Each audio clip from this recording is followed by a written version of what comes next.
అతను అడుగుతున్న 10,000 crores మనం బ్యాంక్ నుంచి తీసుకున్న లోనా?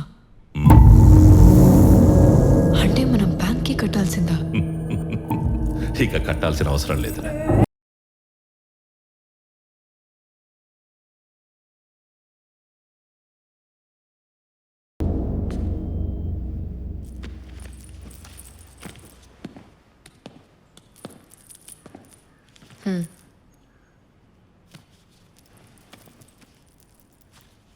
ఏంటివి?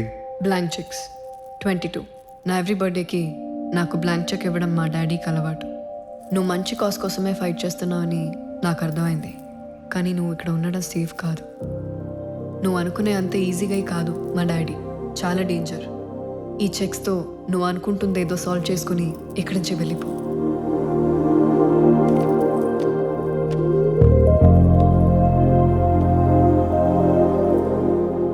నిజం చెప్పు, నీ డాడీ దొంగ సంతకాలు నువ్వే పెట్టేసావు కదా?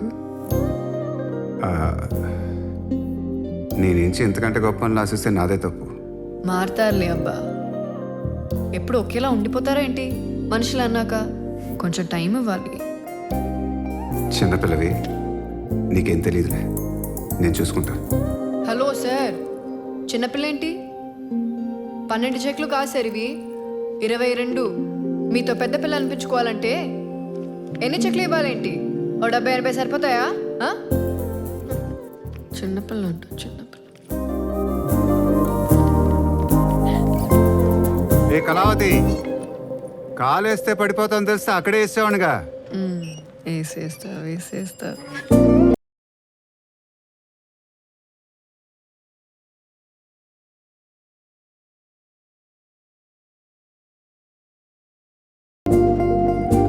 మేడం, ఆ? డబ్బులు. డబ్బులా? ఆయన ఇస్తారు, తీసుకో.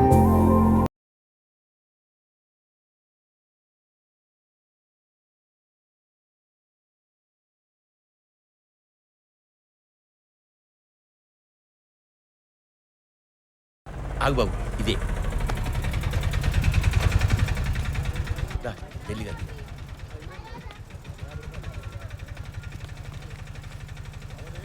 ఇదేంటయ్యా కప్ప మీద కప్పేసావు? సార్ కదా వేసింది. మేము రికవరీ ఏజెంట్లు సార్. మీరు లోన్ తీసుకున్న బ్యాంక్ నుంచి వచ్చాం. మీకు 2 నెలల నుంచి లోన్ కట్టే ఆలోచన లేదు, బ్యాంక్ వచ్చి తీరిగా లేదు, అందుకే మేమే వచ్చాం. అయ్యయ్యో, అలా ఏం లేదు బాబు. 2 నెలల నుంచి మా ఇంటి దానికి అస్సలు ఒంట్లో బాగుంటలేదు. టెస్టులకని మందులకని డబ్బు సరిపోవట్లేదు. వచ్చే నెల తల తాకట్టు పెట్టైనా సరే మీ డబ్బు కట్టేస్తాను బాబు. ఇప్పుడు ఈ ముసలిదాన్ని రిపేర్ చేయించి ఏం చేసుకుందామని?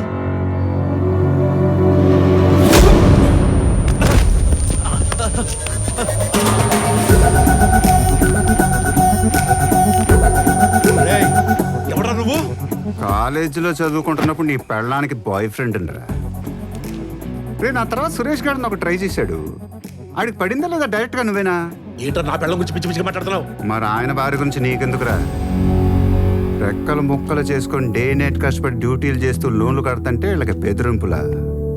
వేలకు వేల కోట్లు ఎగదొబ్బిన వాళ్ళకేమో ఈమెయిల్లు, రిక్వెస్ట్లు. సార్ 2 నెలలు ఈఎంఐ పెండింగ్ ఉన్నారు, ఎలా అడుగుతాడారా?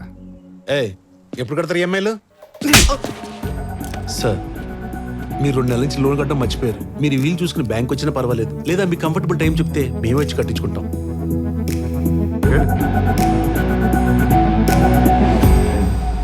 ఏంటి సార్ ఇది? లోన్ మొత్తం నేను కట్టేస్తుంటే ఒప్పుకోవట్లేదు. అవసరం ఇదంతా రోడ్డు మీద?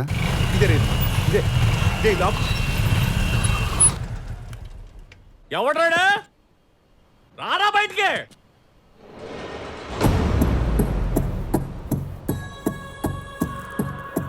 సార్, ఒక పని చెప్తాను, చేస్తారా?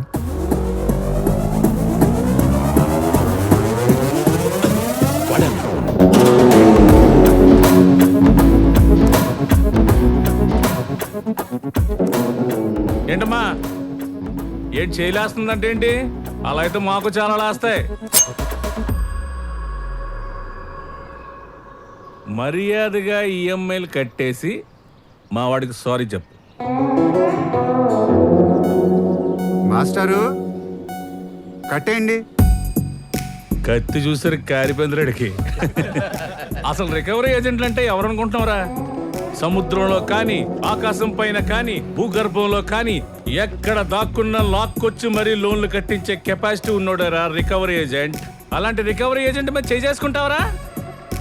ఈ ఇంట్లోనికి బ్యాంక్ వారికి కానీ రికవరీ ఏజెంట్లకు కానీ ప్రవేశం లేదా?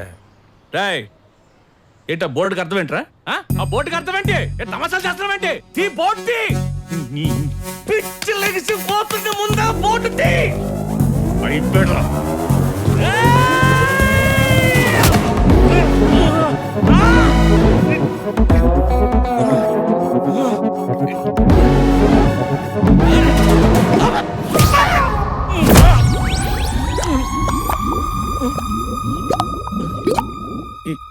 ఏంటేదో లోపలికి వెళ్ళినట్టుందేంటి? మీ చేతిలో గ్లాస్ ఉండలేది?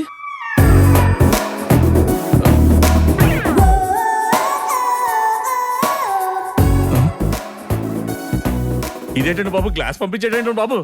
ఇది ఇప్పుడు బయటికి ఎలా వస్తా సార్?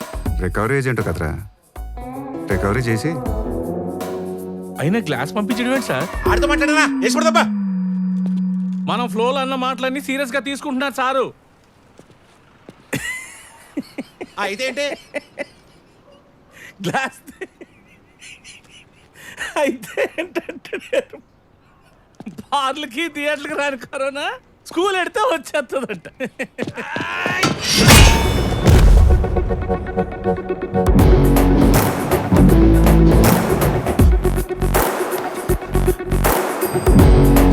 బాబు నాయుడు రామ్మా. రేయ్, నీకు తెలుసు కదరా చెయ్యి చాలా గట్టి తగులుతుందని. కావాలని తీసుకొచ్చావు కదరా నువ్వు నన్ను. టైం కట్ టీ తాగుతుండే కాబట్టి సరిపోయింది. అదే ఏ కొబ్బరి బొండం తాగుతుంటే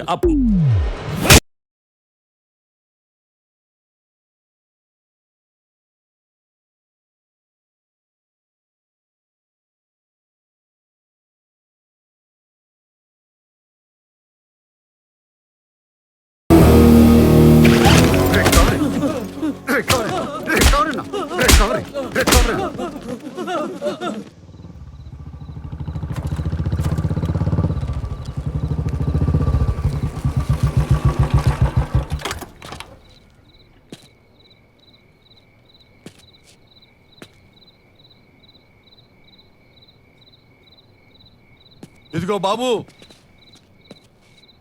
నీకోసమే అందరం ఇక్కడ వెయిట్ చేస్తున్నాం. వెళ్ళిపోతున్నాం ఏంటి? మధ్యాహ్నం కాలనీలో ఏదో గొడవ జరిగిందంట. ఈ కాలనీలో ఏ ఒక్క చిన్న రూల్ పెట్టాలన్నా దానికో ప్రొసీజర్ ఉంది, దానికో ప్రెసిడెంట్ ఉన్నాడు. నువ్వెవడవయ్యా ఇష్టం వచ్చినట్లు బోర్డు తగిలించడానికి? రికవరీ ఏజెంట్లు వచ్చి మాస్టర్ ఇంటి ముందు గొడవ చేస్తుంటే చేస్తే కొట్టేస్తావా? ఈ అమ్మాయిలు కట్టకపోతే ఏం చేస్తారు? బ్యాంక్ వాళ్ళు ఇళ్ల మీదకి రారా? నీ ఇష్టం వచ్చినట్టు బిహేవ్ చేయడానికి ఇది బజారు కాదు, అఫిషియల్స్ ఉండే colony. Mind it. Official sir? Officials అంటే ఎవరు సార్? అఫిషియల్స్ అంటే ఎవరంటే ఓహో, ఆఫీసర్లుగా చేసి రిటైర్ అయిన వాళ్ళ. మీకు లేవా సార్ ఈఎంఐలు? ఎందుకు లేవు? ఉన్నాయి, బట్ టైం టు టైం కట్టేస్తాను. ఎంత కడతారు సార్ మంత్లీ? 38,000. లాస్ట్ ఇయర్ ఎంత కట్టారు సార్? లాస్ట్ ఇయర్ 37,950 రూపాయలు. మరి ఈ సంవత్సరం 50 రూపాయలు ఎందుకు పెరిగింది సార్? ఓహో, ఆఫీషియల్స్ కదా, 50లో 100లో పెరిగినా పెద్ద పట్టించుకోరన్నమాట. దేశం మొత్తం మీలాగే అఫీషియల్సే సార్. ఈఎంఐలు 20-30 పెంచినా క్రెడిట్ కార్డ్ ఛార్జెస్ అని, ఏటీఎం ఛార్జెస్ అని, లేట్ ఫీజులని ఎంత బాధినా మనం పట్టించుకోం. ఇవన్నీ ఎక్కడికి వెళ్తుంటాయి తెలుసా సార్? పాపం బాగా పేదోళ్ళు. మన ఎంపీ ఉన్నాడే శ్రీ రాజేంద్రనాథ్, అలాంటి వాళ్ళు బ్యాంకుల దగ్గర నుంచి 3,000 కోట్లు, 5,000 కోట్లు, 10,000 కోట్లని లోన్లు తీసి ఎగదొబ్బుతుంటే ఆ లాసులు కవర్ చేయడానికి పనికొస్తుంటాయి సార్ బ్యాంకులకి. అయినా సరే మనం పట్టించుకోవద్దు సార్, ఎందుకంటే మనం ఆఫీషియల్స్.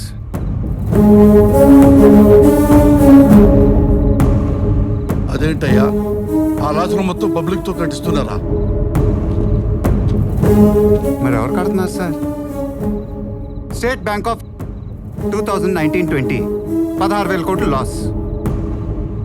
యూనియన్ బ్యాంక్ ఆఫ్ 24,000 కోట్లు లాస్. బ్యాంక్ ఆఫ్ 9,000 కోట్లు లాస్. ఇన్ని లాసుల్లో కూడా ఈ దేశంలో ఉన్న అన్ని బ్యాంకులు ఎలా మెయింటైన్ అవుతున్నాయి సార్? బ్యాంక్ చైర్మన్లు ఏమైనా వాళ్ళ ఆస్తులు అమ్మి కడుతున్నారా, లేదా మన గవర్నమెంట్లో ఏమైనా బడ్జెట్లో పెడుతున్నాయా?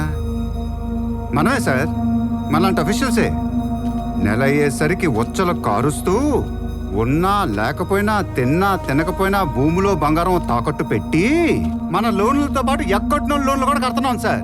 అయినా సరే మనం ఏం మాట్లాడదు సార్. అఫీషియల్స్ మనం అఫీషియల్స్ 50 సంవత్సరాల పాటు పిల్లలకు పాఠాలు చెప్పిన మధ్యతరగతి పడిపోతుంది సార్. ఆయన రిటైర్ అయ్యాక కూడా ఈఎంఐలు కట్టడానికి నైట్ డ్యూటీలు చేస్తున్నారు. అలాంటి ఆయన అయ్యా మా ఇంటి దానికి ఒంట్లో బాగాలేదు, ఓ 2 నెలలు ఆగి ఈఎంఐలు కడతానంటే కుదరదు. అదే రాజేంద్రనాథ్ లాంటోడు 10,000 కోట్లు 25,000 కోట్లు ఎగదొబ్బినా కుదురుతుంది. ఎందుకంటే ఆడిది మరి పెద్ద